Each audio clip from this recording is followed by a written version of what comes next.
Howdy, y'all. I hope you'll share this, whatever social media platform you're watching this. We're live on 7 right now. And then, of course, it's going to go on rumble.com/do not talk after I add the graphics and all that kind of stuff. And Facebook deleted all my pages so last year. And, of course, Instagram, too, which is owned by Facebook. So I don't have any way of 40,000 people I used to be able to let know, hey, I got a new show out. No, I don't. It's gone. Been deleted from the platform. I've heard it all. Oh, you can start up another page, Charlie. No, you don't understand. I've tried. They've deleted me from the platform. Has to do with an IRL. They know who you are. Change the name all you want. They don't want you on there. You're not going to get on there. So you can share these shows. That helps. But I'm going to be on live with Ron BOUCHARD here on this July 29th, 2026. You're in for a treat. And here we go. 5, 4, 3.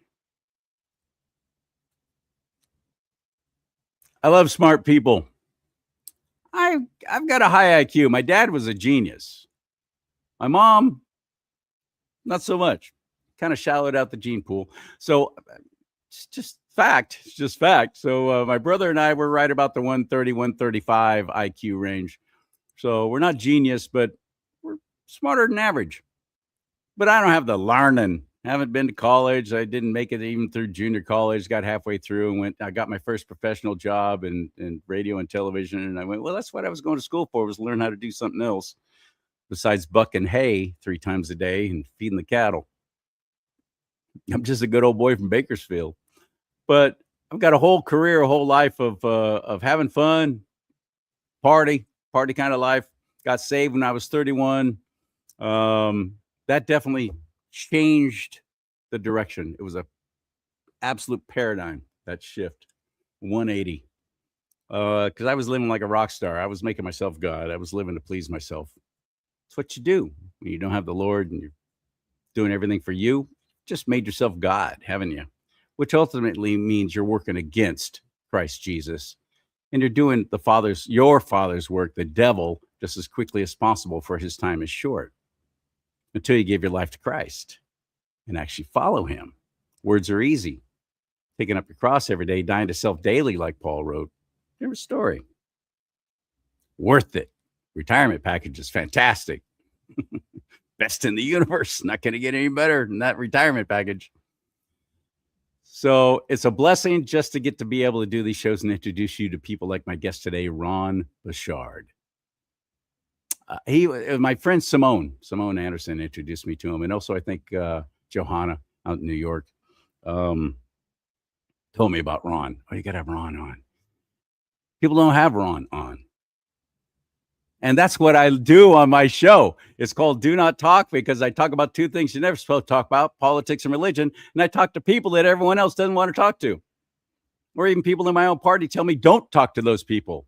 They'll make you look bad, Charlie. We can't associate with you. We can't encourage you. We can't promote your show in the political party, in the Republican Party, if you have J6ers on. Oh, you got that guy on who started the Oath Keepers? Yeah, no, sorry, Charlie. We can't talk to you anymore. We can't include you in our events. You don't get to play in any of our reindeer games. Whatever.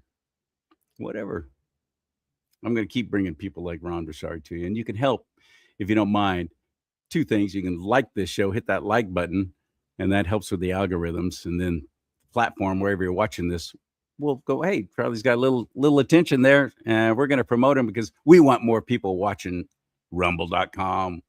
We want more people watching whatever. I'm on twitch.tv right now. Nobody seems to know what Twitch is, but I'm on there. And they'll promote these shows. And so you'll help just by hitting the like button. It's really simple. And commenting. When you comment, make sure it's 5 words or more, because otherwise they count it as a bot. That's just the stupidity going on right now in social media for we media people doing this alternative media thing.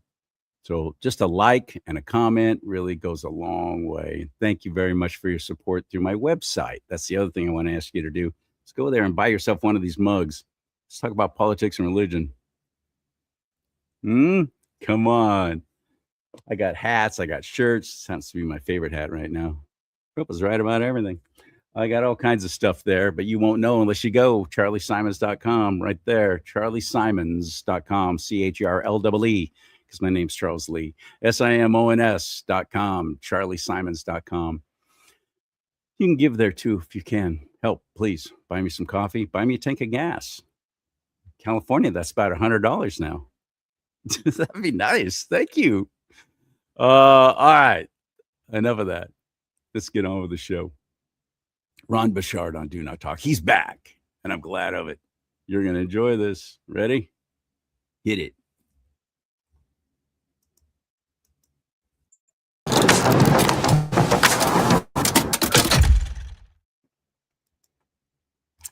Stupid technical error. I'll fix it in post. That's what you always say. Fix it in post. Ron, what's going on? Hello. Nice to be back with you. Long time. Thank you. Thank you, buddy. It has been a while, way too long. And what's the progress on your end out there in Massachusetts? Are you actually in Boston? No, I'm half an hour south of Boston, 45 minutes south of Boston. So one of my favorite stories about my little walkabout I took one time. My dad, he died when I was 24, and one of his dreams was always, he was a hardcore patriot. He always wanted to see the New England states. He wanted to tour the New England states, because that's where we started. It's where the whole dang thing started, out there in the New England states, and the original 13 colonies. He always wanted to see that. So after he died, I thought, dang it, in a car accident. I was 24, and it took me a few years, but I finally made it for him. I did it for him. And one of my favorite stories of my little walkabout there was Boston. My first time ever there. Haven't been back since. Walking that walk, they've got a trail, Freedom Trail. Yeah. Yes. Yeah. I walked it. I walked the whole dang thing. I actually went into one of your old restaurants there, which was like 4 stories high, very narrow staircase, all the way up, all the way up, all the way up, to get myself some Boston clam chowder. And it was very legit. The restaurant itself had been there for 200 something years. The Oyster House? I don't even remember the name of it now. Yeah. But the history of it was so amazing. What's that? Falal Hall? What is that? Faneuil Hall. Faneuil. Yeah. That's it. Faneuil Hall. I did all that. That was my first experience, by the way, with the exception of New York and Manhattan, walking around there, of actually having to step over rats. You had to step over rats in Massachusetts? I did. Really? I haven't. And I used to do a guided tour for the scouting organization. I used to do a Freedom Trail walk. And in scouting, we get to sleep on the USS Constitution, which was a boat commissioned by George Washington. It's Old Ironsides, its name. Yep. So we get to sleep on the boat. And I have pictures of the detailed woodwork of that boat. It's just amazing. Yeah. Yeah. So that's exciting, man. I'm glad you got to do that.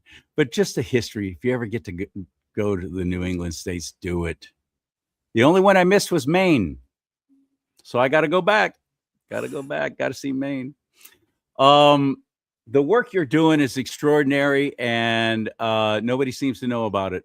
Why is that? Well, because I usually don't talk about it except for circles, because most people don't read. They don't understand the basics, and they don't understand how important it is to know their rights and where they come from, so they can secure their rights or know when they're under oppression. Not an accident. They took civics out of school. No. Thomas Jefferson said the government, learning about our U.S. government, the history of it, it's all been removed from the schools for decades now. And people think law is difficult, and they think it's too difficult to understand because there's a facade. They put an artificial system in place to obscure the Constitution and rights and how easy it really is. Thomas Jefferson said it should be so simple you should understand it while plowing your fields, so you can know when you're under oppression. It was supposed to be so simple that you could know, binary, either they're following the law or they're not. That's it. We don't even read it. We don't know the Constitution. We don't even read it. No, and if we read it, even We allow smart somebody else people, to tell us. smart people seem to be so willing to obey authority without questioning it. Why do you think that is? Because they file titles and tiaras from the moment we're born. We're told to mind authority, right? And that's the whole purpose, because they wanted compliance. So they taught us how to mind authority. So we don't ask questions anymore. We see somebody with a badge, and we don't ask them if they have the authority to do that which they claim they have the authority to do. We stop looking. In the old America, the founding of America, you had to ask for authority, and they had to demonstrate it. Now it's presumed. So You're that's right. the problem. You're right. And where did you go? My apologies. I went away for a second. I'm sorry about that. That was you were making such a great point. You're right though. We're allowing it, aren't we? We're sitting back and allowing it. We are, and we're too busy looking at the weather, the symptoms, the rain, and the things that are going on. And we don't look at, the house is on fire, but we're not looking at the structure. We're not looking to see why the house is on fire. We're allowing other people to tell us how the house got on fire. And that's always a bad thing, because the excuses that the creature makes is always in benefit of the creature. So it's self-referential. One thing that set us apart from really any other government, our constitutional republic was built on the right to own your own property. They had not no freedoms like that anywhere in the world in the past. You could own a house, but you never really owned property. But yet we don't really. My biggest frustration, and out here in California, and it's on the ballot this coming November, they're trying to destroy and dismantle Prop 13, which was when a whole lot of patriots got together and said, no, you don't get to keep raising property taxes on us anytime you feel like it. Well, I'll go one step further. I don't understand how they get away with property taxes, period. How can I own a home on paper, on title, legally, but I don't own the land underneath it? I have to pay you rent to live in the home that I purchased? Makes no sense to me. And everybody says, well, it's for the schools, or well, it's this, or well, it's that. They make excuses for a tax that should never have been put on us in the first place. That seems to be like some kind of foreign language when I say that. People's eyes glass over. Why is that? Well, it's because it's not so simple. If you look at the law, Massachusetts actually codified in the Constitution taxes, property taxes. But here's the caveat. Taxes couldn't be used for whatever they chose to use it for, just like in the U.S. Constitution. Let's use that because that's the biggest scam. If you look at the Article 1, Section 8 of the U.S. Constitution, it lists all the powers of Congress that were delegated. And that matters because only things listed do they have the power to do. Now, if you actually read the list, you're going to be very upset because you're going to see something immediately. Then how are they doing all these other things? That's the question, but nobody will read. Article 1, Section 8 is the list, and there's only 17 items on that list that they're allowed to do. 17. Can people not read 17 different items? That's what we call subject matter jurisdiction. Those are the subject matters that Congress has jurisdiction over, nothing else. So then when we look at Article 1, Section 8, Clause 1, which is the very first one, it says you have the right to tax for what? The general welfare. Now, that means, in modern era, that means welfare programs. And 72% of the money in our culture goes to welfare programs. That's not what it meant. 72%? Yes. Is that high now? Yes. So James Madison said, general welfare clause is not to be construed as a general grant.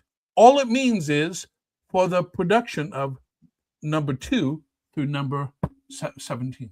In other words, of those 18 things that they have the authority to do, 17 things that they have the authority to, because 18 is what we call a necessary and proper clause, the taxes were only for 2 through 17 to fund those things that they're allowed to do.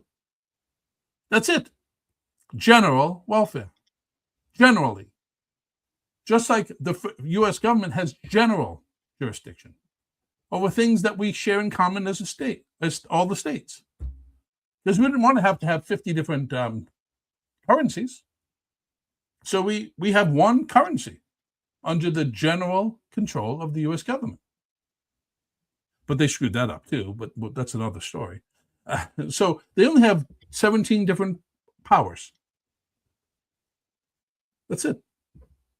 But yet half of the code that's currently written is what they call non-positive law, which means it's not law. It's non-binding law. But yet we comply. Correct. And we never question it. So you said, well, it's on its face, it's law. And what does that mean? That means, well, as long as those people who know it's on its face, it's law, but it's not really law, they can challenge it. The rest of you have to comply. Do you think our elected representatives, of course, if the populace is stupid, they're going to vote, they're going to elect stupid people. Do you think the elected representatives know these kind of things and they just like, oh, well, I'm not going to say anything, or they just don't even know either, do they? No, they don't. And I mean, nobody has really learned since late 1800s. Civics is completely destroyed since late 1800s. Woodrow Wilson put the final nail in it in the early 1920s. But that guy was wicked. Yeah, they had to wait for him. So in the late 1800s, we already started having people, especially Massachusetts, shopping around for compulsory education systems. They knew that they had to get control of our education system. So they went to Prussia, which is modern day Germany of all places, and adopted their system, Prussian education. And the person, Johann Fichte, is the person who created that system, said the school must fashion the child and fashion him in such a way that he simply cannot wish other than we wish him to wish. So it removed all of our agency on purpose. That was the entire purpose. And it said, he went further and saying, when this is thus perfected, we'll no longer need any police because we'll have a compliant populace. We comply, which means we give consent. And we're giving consent against something that we don't even seem to know anything about. What's the difference between compliance and consent? Big distinction. See, people think that we've complied. You can't comply with the destruction of your rights. They're unalienable. They can't be alienated from you. You can't comply. And complying doesn't mean you can give your elected representative permission to do anything. The only way elected permission is given is through expressed grants in the Constitution. That's it. So did you grant the authority or didn't you? If the permission was never granted, how did they get it? Through usurpation. So Alabama Constitution, Article 1, Section 35 says it the clearest of any constitution. Now, it's law in every single state constitution, but it says the sole and only legitimate end of government is to secure your rights. Every other function is an act of usurpation and oppression. Say that again. The sole and only legitimate end of government, which means the whole reason it exists, is to secure your rights. Every other function is an act of usurpation and oppression. Not some other function, every other function. Yeah, now, it's set up there. They're supposed to just protect us from all enemies, foreign and domestic, basically, is the bottom line for the federal government. That's their job. But no, they've created just monolithic monstrosities. and we're paying for it all. We're paying for it. It's all coming out of tax dollars. They don't make any money. They don't do anything productive. Yeah. So, if you read the Founding Fathers, they were brilliant. Mm. And the contemporaries that they followed were brilliant. Frédéric Bastiat, for instance, was a French economist, and he said that, you have rights, but when you're born, you live in a state of nature, right? And people will come in survival of fittest. So you enter into civilization to create a collective force for the protection of individual liberties. That's it. And government is a substitute agent for that collective force. You don't have law for law's sake. You have law because rights already exist. So people don't realize this. This is going to be the most important thing I leave people with, and that's why I put on my information. This is the most important thing. That's what comes first, law or government? The reality is law always came first. Law precedes government. Government does not make law. That is a misnomer. That is what we've been told to believe. Law is not made by government. Government is subject to law. And law is a rule of right. That is the proper definition of law, which means it's a rule that protects a right. That's it. That's the whole reason. You want the best example of that, how true that is? Just look at the history of California and the whole spread west, where you had lawless territories, lawless towns, all getting rich off of digging for gold or whatever it is they're going for, killing each other over it. Then the law comes in, and then the government is established. Finest example is just the history of the U.S. and the spread west. Law has to come in, take care of things first, and then the government will get established. But you're right, now it's just completely taken over. Yeah, so that's why when the legislature passes a bill, it has to be in line with pre-existing law. And that makes it positive law. When it's not in line with pre-existing law, it's non-positive law, which means it's not law at all. It's pretend. It's let's put a badge on him, make shit up. Yes. It's SMU. Shit made up. Shit made up. And then we comply with it because we don't know the difference. How the legislature got together have become government managed permissions. They got together, compliance, right? So they got together and they created these law. That's not law. Capital lowercase l, because they're not lowercase l. Yes, yeah. Yes. So they're not really law. They're enactments, sure, but they're not bound by anything. So we're following things that have no jurisdiction over us. There's no subject matter jurisdiction for 90% of what's out there is called law. And they just keep on passing them and passing them and passing them.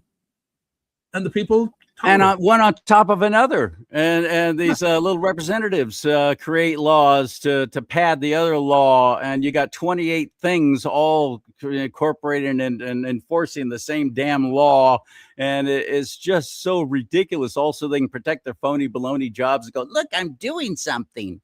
It's just incredible. There's this overreach at this point is maddening. Well, the people shirked their duty. They were supposed to step in. The people were supposed to be engaged. We were supposed to be self-governing republic. And we're not. And that's another thing people get wrong, what a republic is. A republic is a system of fixed law, not fluctuating law. The rule of law is fixed. And we have representatives to maintain that fixed law. And we got a populace saying things like, well, the Constitution is fluid. Yeah. Well, yeah. Yeah. So tell that to your landlord. I want you to tell your landlord that your lease is fluid. Your lease is fluid. Times have changed. The economy has changed. So therefore, you used to be able to pay $1,500 a month, but now you can only pay $500. Right. And then you'll have a saggy house and a box of stuff on the side of the road, right? That's what's going to happen. Exactly. Nobody accepts it. But the moment we say the Constitution is a living document, people's eyes gloss over and they just accept it. You would never accept the living document idea with any other document. Your phone bill living? How long is it going to take you the next time you get a phone bill and they doubled it? Then you're going to be on the phone with them tomorrow. We tolerate things that we shouldn't be tolerating. We comply with things we shouldn't be tolerating. And the reason we don't ask the first question, the most important question in this constitutional republic, by what authority? By what authority? Yes. By what authority? We should use those words all the time now. For everything. The phone bill, you ask him by what authority? A friend of mine just showed me his phone bill. It was $110. $13 was the actual gas he used. I mean, his gas bill. $13 was gas. $87 was for infrastructure.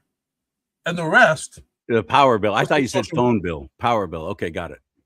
The net, I don't remember what I said. It was the power bill.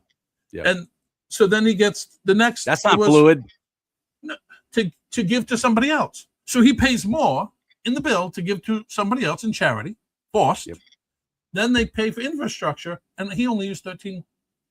They paid over $110. And now we're learning these little charities and so on that we're forced to give money to through our taxation without representation or through fees is being filtered right back to these politicians who are forcing us to give to them in the first place, the NGOs and so on.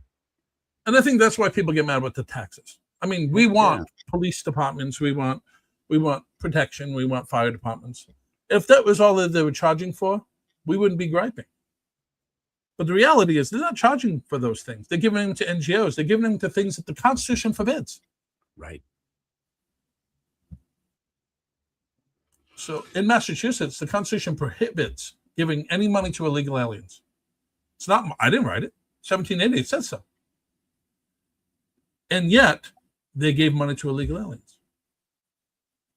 Lots of money to illegal aliens. More than the $3,000 a month. And then they charge us in property taxes because they sold bonds for that money, and then they couldn't make those bonds, so now they sold bonds on the housing increase 13%. Oh, there's so much fraud just in bonds right now. Yes. It's starting to come out. What is done in darkness will be exposed by the light. It's starting to come out, Ron. It's turning into it started as a trickle, it's turning into a fire hose. Yeah, and I've exposed billions of dollars of fraud. But it'll never see the light of day because the system protects it. So I found other ways to make sure it gets out. And I'm going to be releasing a report very soon. So maybe next time we come on, I can show you how bad it is. Because I have all the goods on what the problem really is and where the problem, and I have it documented, which makes me not their favorite person.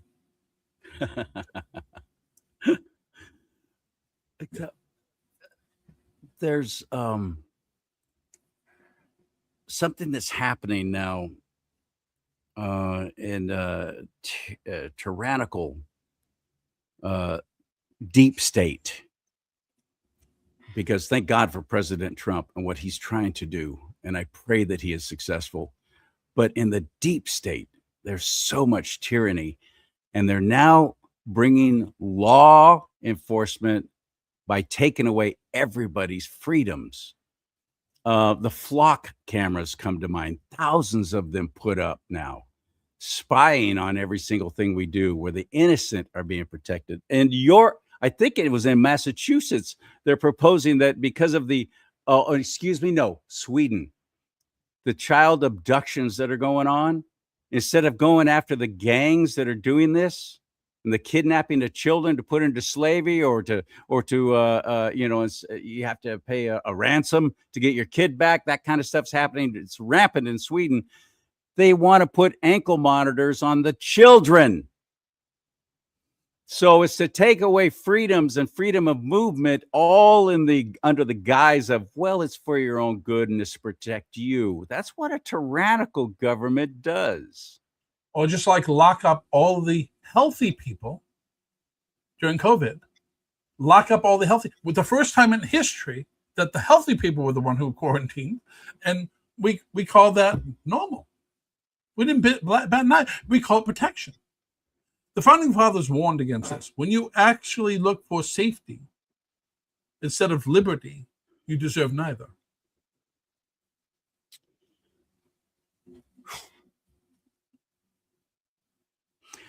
And they've set themselves up to where they're absolutely immune from prosecution. And they're being protected by a very dirty system of justice now, the judicial system. So dirty, so many filthy judges put into place by filthy people like Obama and Biden. They've set it up to where they're completely immune from any kind of prosecution. And all the bad guys, as much as I love my president, Ronald Reagan, why in the world did he think it was a good idea to protect the pharmaceutical companies from any kind of prosecution for poisoning us for our entire lives and forcing 70 plus inoculations and vaccinations on frickin' children, babies? And we're seeing the results of it, but yet they're denying they're immune from any kind of prosecution. How sustainable is that, Ron? It's not sustainable. See, the reason we have a rule of right there's another half of that equation. Law is the rule of right. Whatever's contrary to the rule of right is an injury. So by law, whenever you violate a right, it's an injury, period. And whenever a man is wronged or damaged, he shall have a remedy. That's law. That's why we have law. You have a law to protect a right. And how does it protect the right? By giving an injury, by remedy for the injury. If you remove the remedy, what do you have now? You don't have law anymore. So let me read something for you. Okay. This is a binary. This is one of my favorite things to do. I do binaries. If you read, this is the Massachusetts Constitution. Now, Massachusetts Constitution was the model for all 50 state constitutions, and primarily the U.S. Constitution. You were one of the first. Yeah. The Founding Fathers actually wrote about it. In Federalist number 47, Madison talks about the Massachusetts Constitution. And I quote it all the time because we were the cradle of liberty for a reason. But not anymore, but because they're not following the law. But I want you to listen to these words, and then I want you to figure out how immunity exists. Ready? All power residing originally in the people and being derived from them, the several magistrates and officers of the government with authority, whether legislative, executive, or judicial. Who do we leave out yet? All three branches. So we haven't left, right? Right. Are there substitutes and agents? Means they're not the kings. They're the substitutes and agents, just like I told you, and at all times accountable. How can you have a right enshrined in black letter law that says they're all times accountable, and then there should be such a thing as immunity? I'm waiting. How can they both be true? Either all times accountable or they're not. So then we stop pulling back immunity doctrine. Where does immunity doctrine come from? From judiciary. Judge made law. Which is why Madison quoted Massachusetts Constitution. Massachusetts Constitution, first Article 30, says the judiciary can't be involved in the executive or the legislative or either of them. But they fully are. Yes.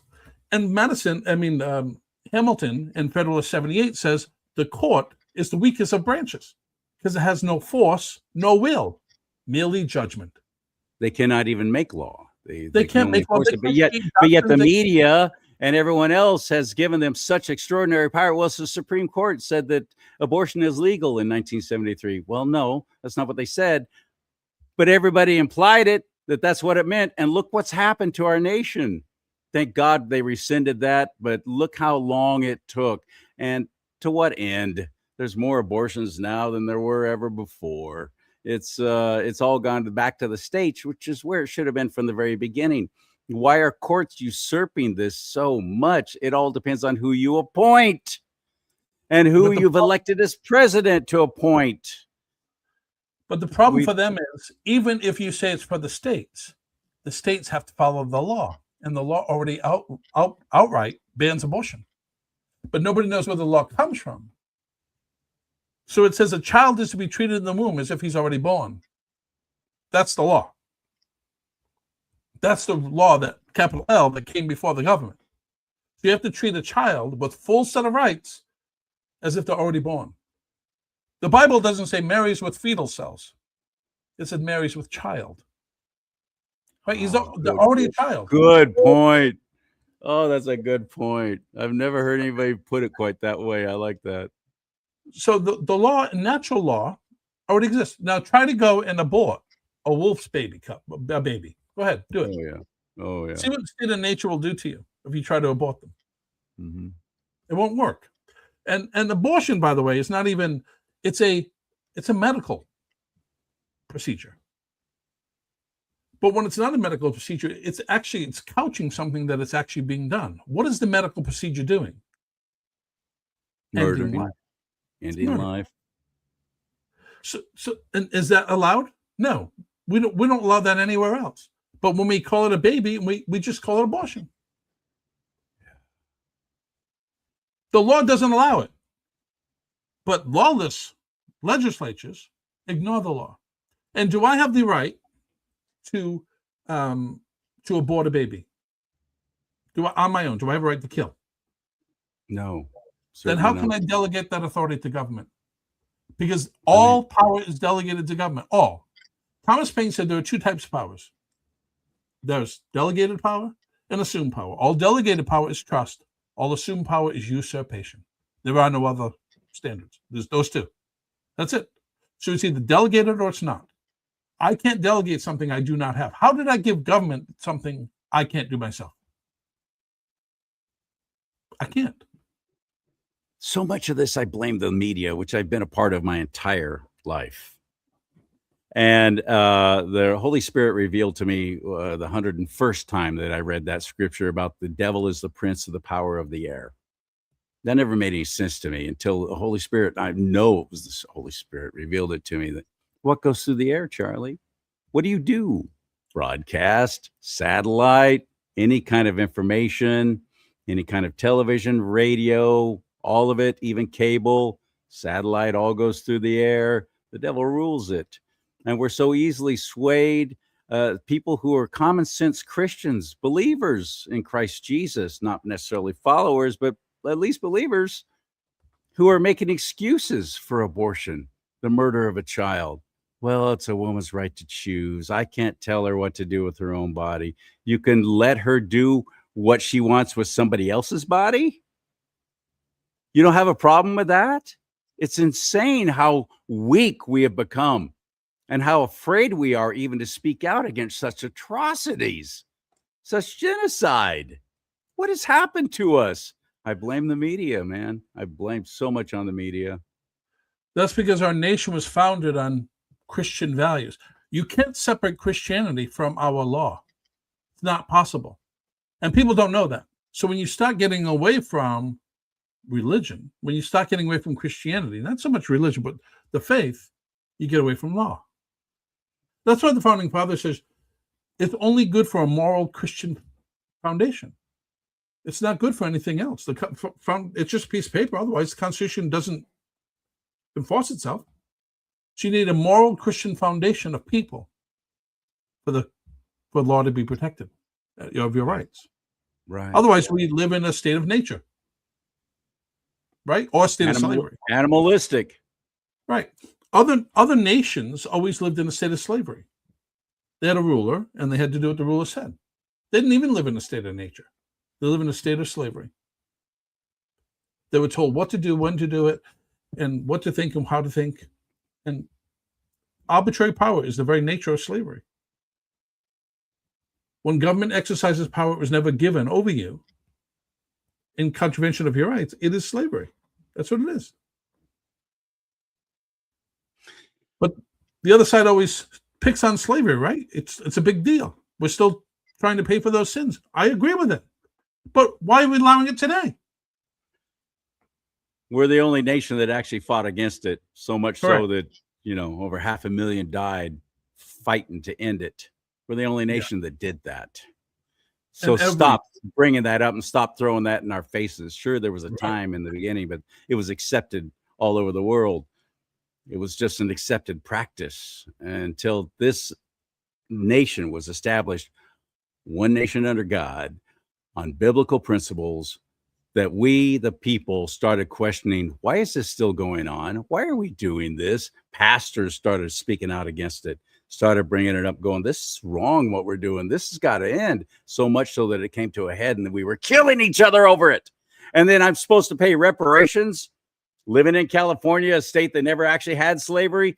You're high. Why don't you start thinking your lucky stars that you're even here and appreciate it and build it up and stop frickin' whining?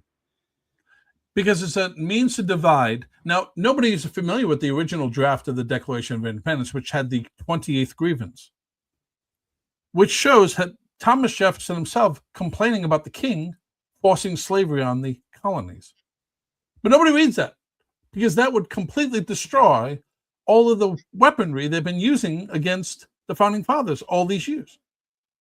Read the 20th grievance. I dare anybody on the your audience to go watch.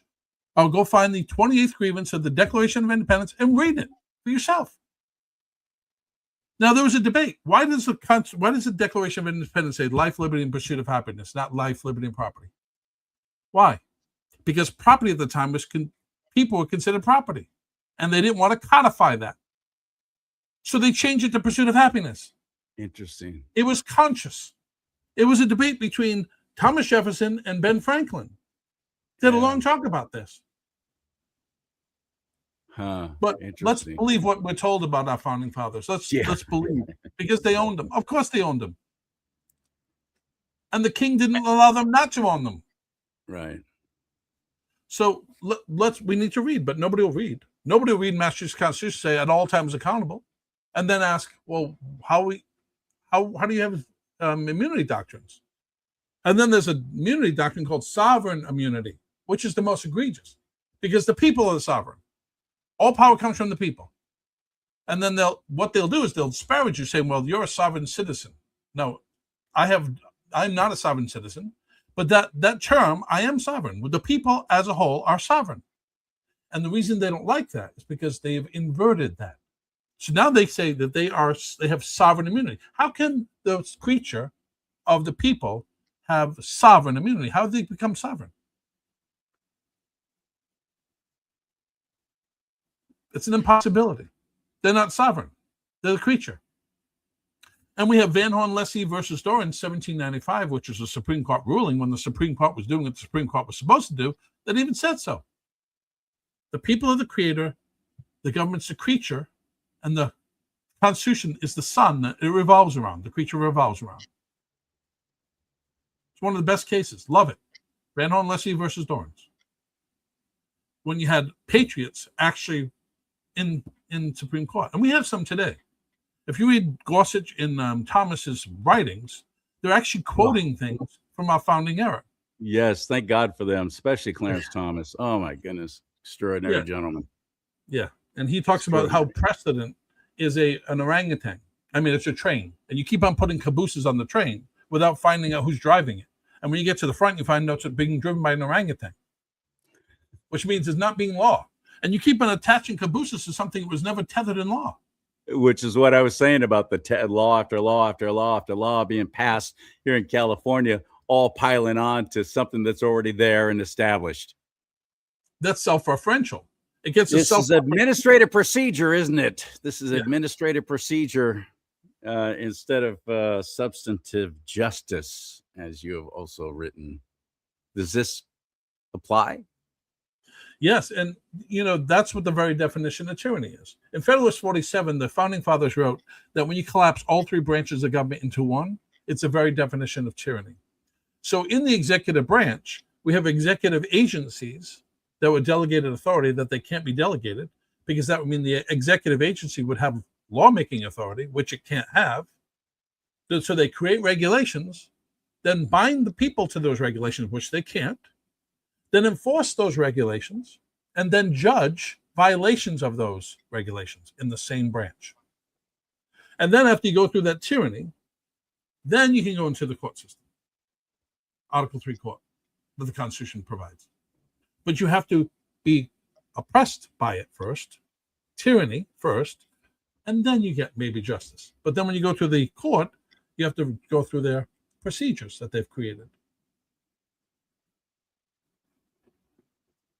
So much of it is through fear, or it's for our own good. As we saw classic examples during the whole COVID shutdown and that disaster, which was planned, predestined, had been planned for a while. We can't be having this. We can't give this Trump guy a second term. He's going to codify all the things that he has started. We've got to throw a monkey wrench in. I know. Let's unleash a poisonous virus.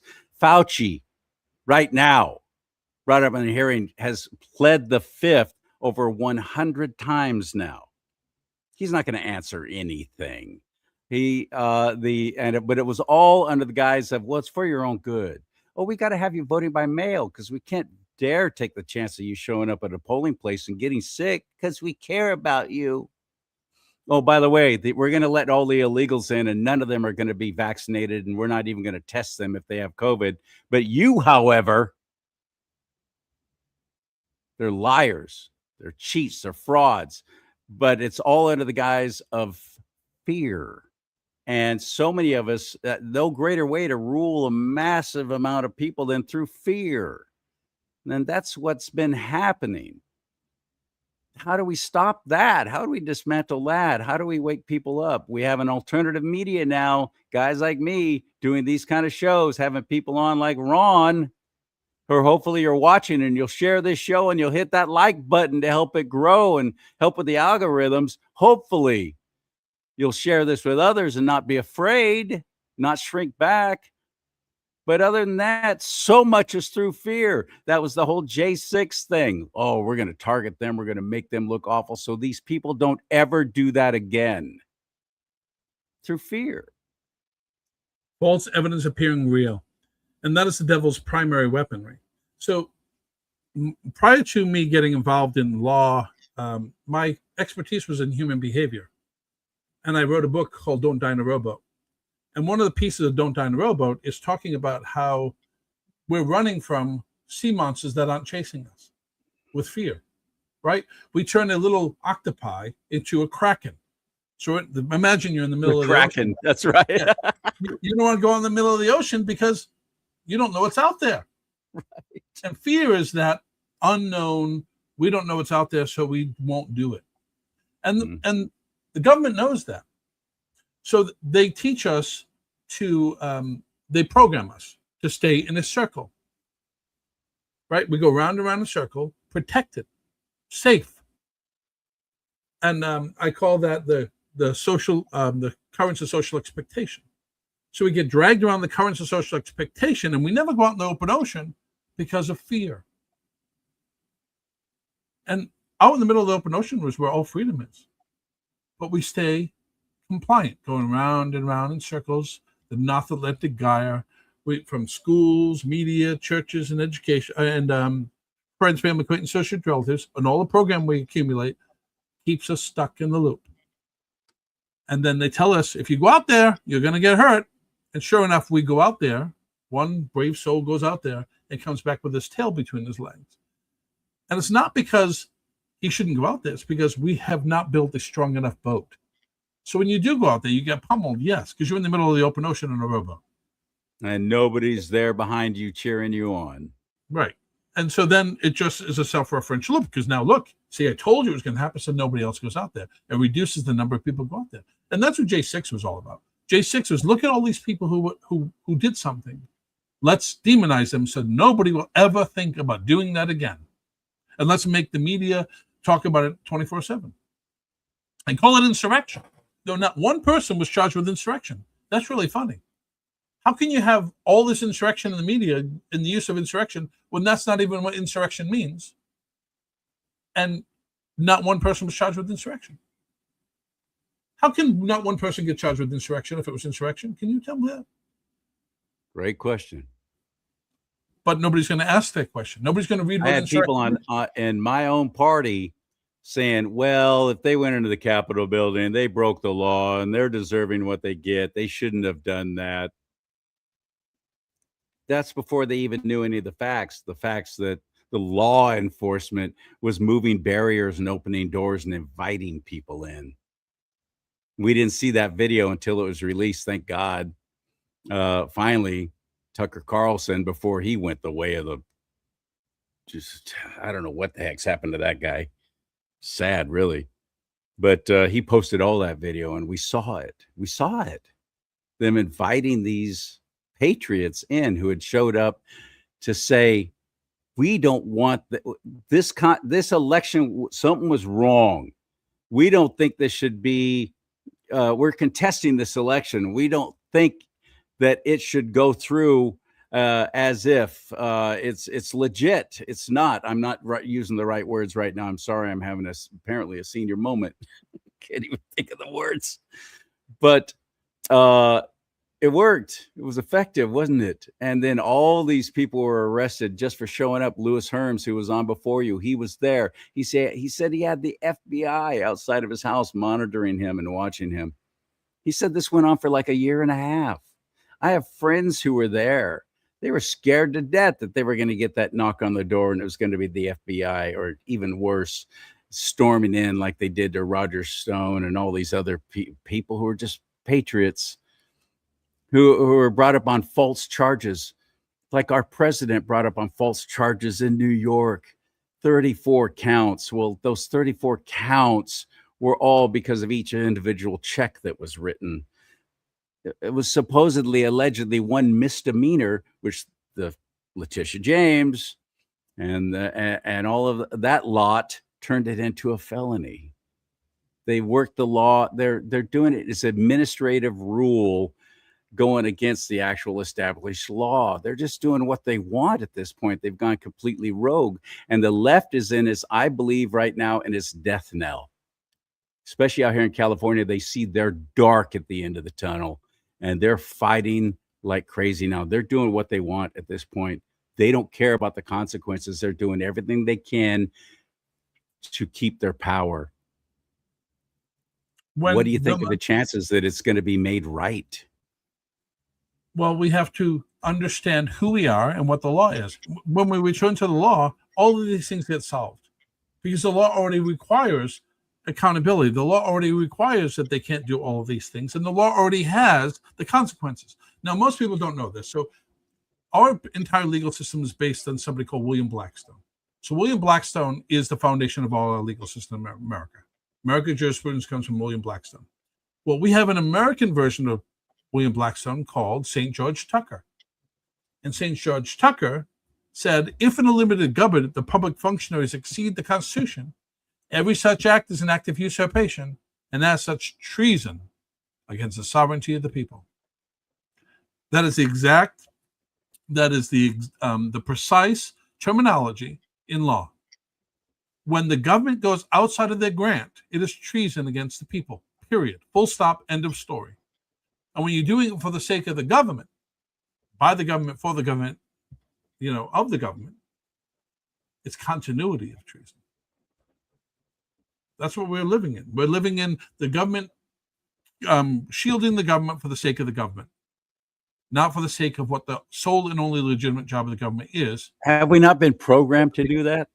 I mean, I look at old TV shows and old movies from the 50s, 60s, after the Second World War, and it was all about the government's all powerful and you can trust us. We're the government and everybody's got to pay their taxes. It's our responsibility. It's our civic duty. It's our patriotic duty to fall in line with everything because the government has our best interests at heart. And I was one of them. I fell in line with all of that until I've seen so much graft, corruption, and filth since I've been doing this show. I'm awake. I was always a conservative, but man, I'm next level now. I'm getting it.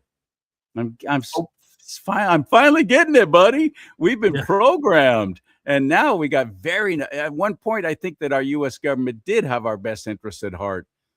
And under President Trump, I do believe he's really trying to gain that back again. I hope I'm not wrong. I got to believe in that. I'm going to believe in that. I believe in the Lord first, though, and God's will be done on earth as it is in heaven. That's the most important thing to me. But have we not been programmed successfully? That's what everything is about, programming. From the time we're little, we've been learned how to pretty much think about everything. Which is why it's so important for the left to take over education, isn't it? Has been for a long time. Everybody wants to talk about Hitler, but that's what Hitler did. He took care of the state, he took over the religion, and what Mao Zedong did. China. You have to get control over all of the means of reaching the people, and when you do, you get control of the minds of the people.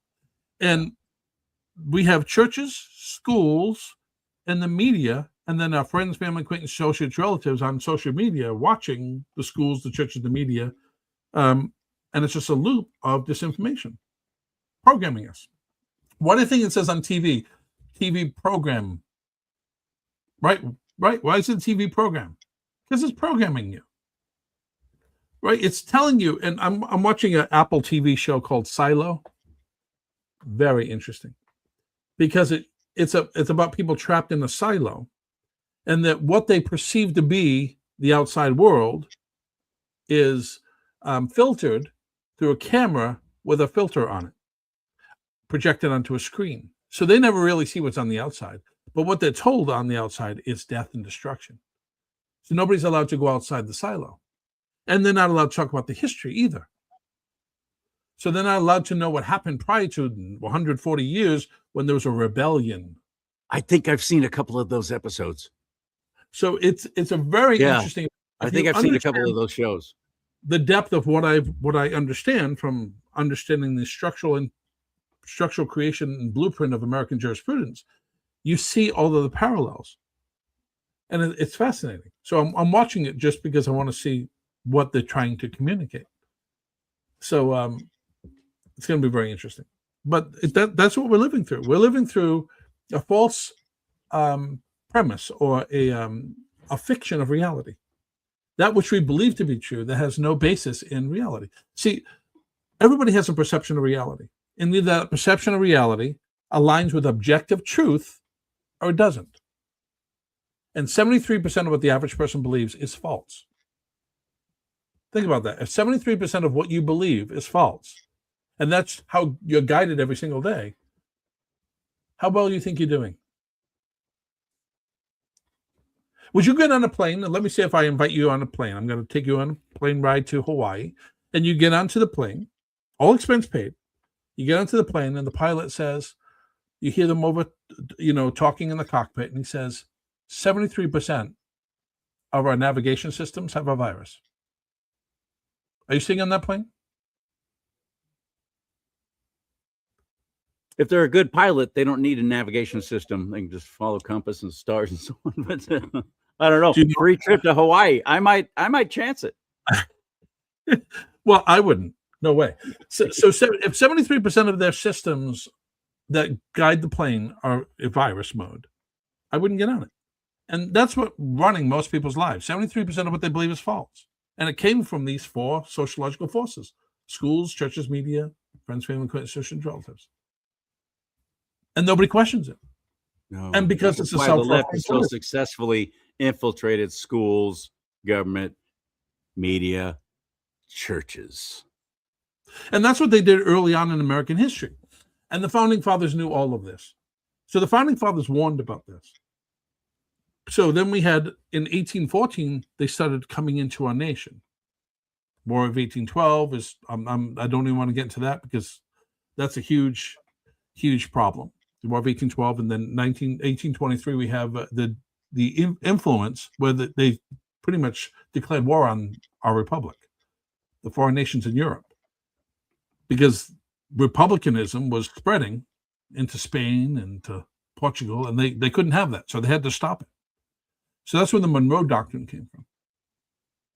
But we had infiltration early on. So in fact, when Lincoln was getting to be president, he hadn't even run yet, and the media had gone out and told people about who Lincoln was, that South Carolina seceded.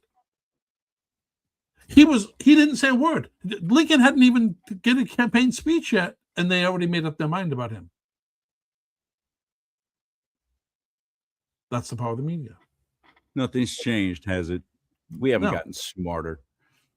No, that's what we say, progress, right? The entire nation has been declined from progress. The progressive era did so much damage in the 1920s, Industrial Revolution, did so much damage to America that I've been fighting to get us back to even that point in history, because there was so much damage done since then. And it was done thinking we were making progress. But the greatest progressive act in the history of mankind was a self-governing republic that the founding fathers put in place. And what are we progressing towards now? The very nature that existed before the founding era: slavery, or living under a king. That's where we are. And we call it progress.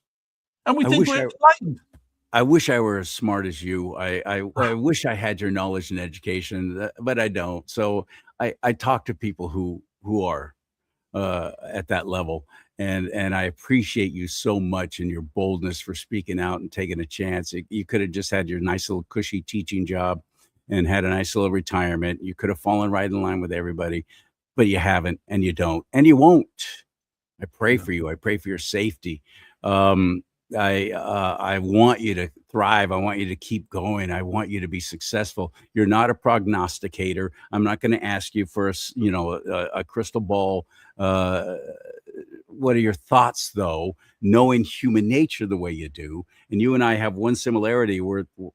we live in Reelsville. I'm not going to do pie in the sky. Well, we got to speak live.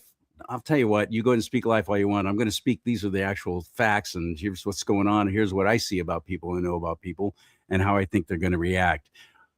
Based on that, what do you think is going to be the success with the midterm elections with President Trump, and how much is he going to be able to accomplish with an electorate that seems to be completely on autopilot?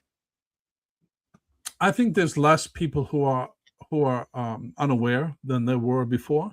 And the problem is we have systems that are stealing our election, and that's a whole other issue. People think that the election was just stolen as of late. I know the exact date it was stolen. The predicate was 2000. Why we had hanging chads was a direct causation. You need problem, reaction, solution. The government always needs a problem, either a problem that already existed, which they'll piggyback on, or a man-made created problem, so that they can manage the reaction and provide the solution. Well, the solution after 2020 was election machines. Because those hanging chads were such a problem, we need to have election machines. And then 2004, at the White House table, George Bush ordered the creation of election software so they could steal the election in Venezuela. George Bush lost both of his elections, both of them. Now, did I want the other party, the other candidates to win? No, neither. But now I know what I know about him, I don't want him either. But we've been fed false equivalents, this one or that one, and that's the parties. That's the damage of the parties. We're being fed people who don't have our interests.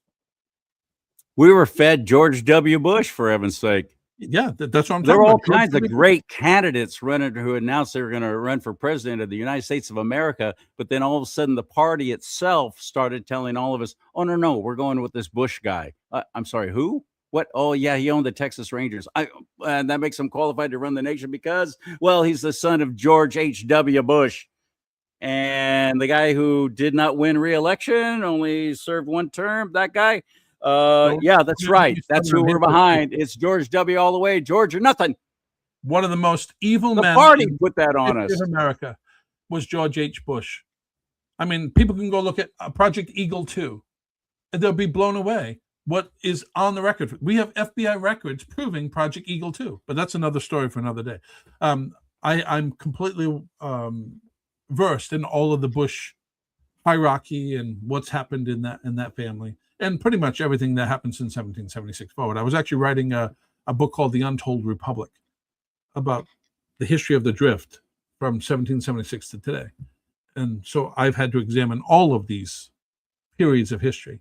And the history is fascinating. All the people who were killed. We had so many founding fathers who were killed. It's not even funny. And people don't even know because they're not even referenced as being killed. All the ones who signed the Declaration of Independence, oh my God, they were just ruined. So many of them were ruined. Yeah, and people losing their lives even. Thomas Jefferson and John Adams on the 50th anniversary of the signing of the Declaration of Independence were both died on the same day. Now the problem is John Adams wasn't ailing at all. And Thomas Jefferson was sick, but he wasn't expected to die anytime soon. And they both died on the 4th of July in 50 years later. Yeah. And then Madison. They got off easy. There were many others who were destroyed and ruined. But so there's a price to be paid. There's a price to be paid. And that doesn't answer my question, though, about your thoughts of President Trump's success at righting this think that upside down ship. The success all depends on how much he can untether us from the foreign influence that has been injecting themselves in our Republican, most especially China, which he's doing. And that's what he's been doing. So people think he's supposed to be doing something domestically, and he hasn't been, because he's focused on getting the hands out of the control apparatus of our nation. And then once all of that's gone, then we can stop dismantling the corruption inside the republic. But you can't do the other without first getting the power structures out of our nation that are giving the internal treason support. So I'm hoping it's going to be successful. But I trust in God, and I trust in what I can do. I don't trust in a lot of people on our side. The same people who say, well, there's no arrest, so I'm not even going to vote in the midterm election. You know what? Get out of my truck. You're Cowards. walking from here. I don't even want you in my truck. Get out. You talk that way. What the hell's wrong with you? But that's just me. All right, my friend. We can find so much about Ron, and I encourage you to, and I hope you will, at We the People 2, the number 2, We the People 2.us, not .com, not .net, .us. I love that. We the People 2.us. Get involved with what Ron's doing. You've written books. Can we buy them through your website, or where do we find them? How do we get involved in what you're doing and help? Yeah, we on the website. I have a Wednesday night class. It's called Rule of Law, and we're right now dismantling the drift. So in the first 12 modules, I break down how America was designed, the blueprint of America, and now I'm going how we've drifted from that blueprint. Is this an online thing? Can anybody join in on this? Yes, and it's on Rumble. They can go look at Rumble channel for free, and then they can go on the We the People 2 under Education tab. And there's 2 series: there's the blue and the green series. Just and they tell you one's beginner, one's intermediate. And it's better to go through the website because I give you handouts. I give you study guides. I give you the slides. So you get a lot more if you go to the website. But you can still watch it on Rumble. You just won't get the backup data. So you'll be wondering what I'm referencing when you're on, because I also have the documents. Right now I'm showing the historical drift, and I'm proving from court records what the court is doing and how court is ignoring law. But I don't just tell people, I show them an actual record or FOIA or a notice I've sent and the responses from the government and how the government reacts. So I've been tracking this for 5 years now, and I have thousands and thousands of records. And that's on Thursday nights? On Wednesday nights. So it's going to be actually. Oh, shoot. Tonight. What time? It's 7 p.m. Eastern Standard Time.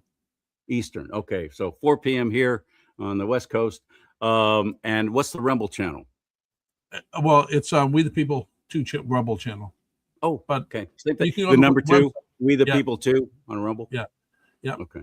And you can find all my old classes there. I do a whole 10-part Constitution class. I've done one on Common Law Academy, and now I'm on Rule of Law. And I got a couple of people out here in mind who I've become great friends with who are just constitutional.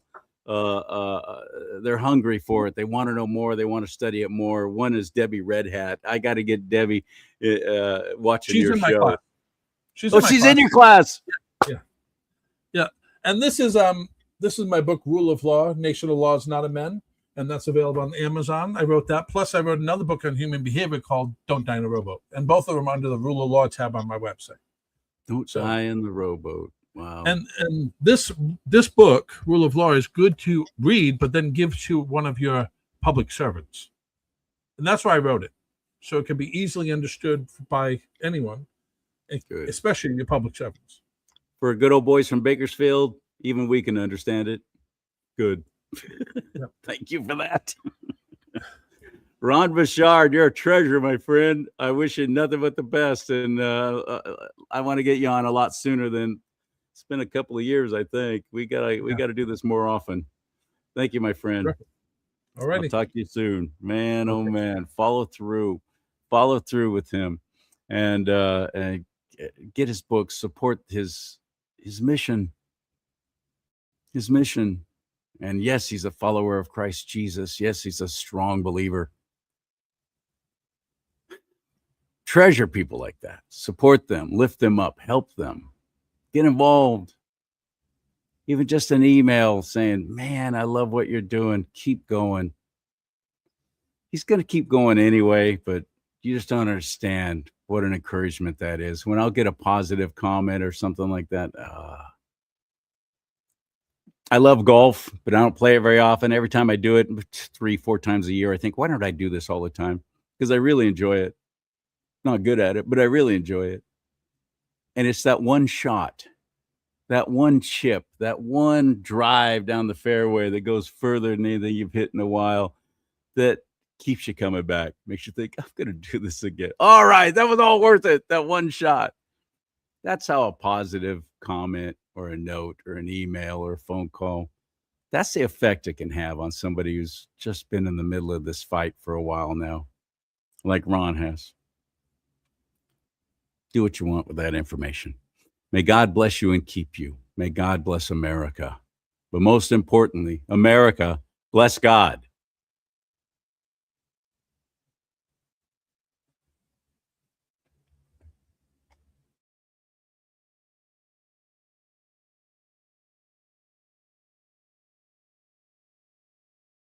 Hey, Ron, don't go away.